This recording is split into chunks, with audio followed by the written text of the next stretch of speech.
Paano makasurvive sa isang nuclear explosion? Anong gagawin mo kapag may biglang emergency broadcast na lumabas sa TV at cellphone mo at ang babala ay pumunta ka at magtago sa isang ligtas na lugar dahil isang nuclear missile ang papunta sa ating bansa? Normal lang na kabahan o magpanic, pero ligtas ang may alam. Tara, pag-usapan natin kung paano ka makakasurvive pag nagkaroon ng nuclear explosion. Unang-una, kung nasa loob ka ng bahay mo o nasa isang building, huwag na huwag kang lalabas. Kung nasa labas ka naman, naglalakad ka man o nagda-drive, humanap ka agad ng building kung saan pwede kang pumasok. Ang mga building na ito ang iyong first line of defense mula sa pagsabog. At kapag nasa loob ka na ng isang gusali, huwag tumayo sa harapan ng bintana at pinto. Magtago ka sa kahit anong solid na bagay tulad ng isang pader para protektahan ang sarili mo sa shockwave ng pagsabog. At hindi biro ang shockwave dahil ito ay mabilis at meron kang ilang segundo para magtago.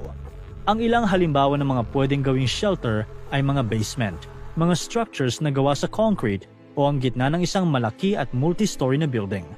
Huwag na huwag magtago sa loob ng iyong sasakyan dahil hindi nito kayang magbigay ng proteksyon laban sa shockwave. Ngayon, ano ba ang basehan ng ganitong claim na mas may chance kang mag-survive kapag nagtago ka sa likod ng isang solid na bagay?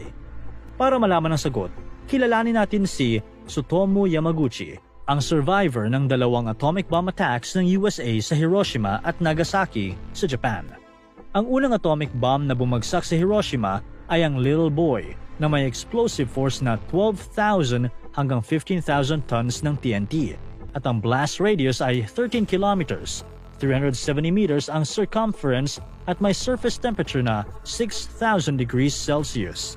At tinatayang nasa 185,000 ang total na naging biktima ng 2 pag-atake na ito.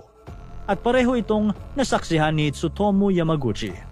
Habang nasa isang business trip sa Hiroshima noong August 6, 1945, tumalon siya sa isang hukay sa gilid ng daan nang makita niya ang bola ng apoy dahil sa pagsabog ng Little Boy. Bagamat 3 kilometro ang layo niya sa sentro ng pagsabog, siya ay nakaranas ng mga paso sa katawan, panandaliang pagkabulag at pagkabingi. Pero nagawa pa rin niyang makauwi sa Nagasaki 3 araw ang nakalipas.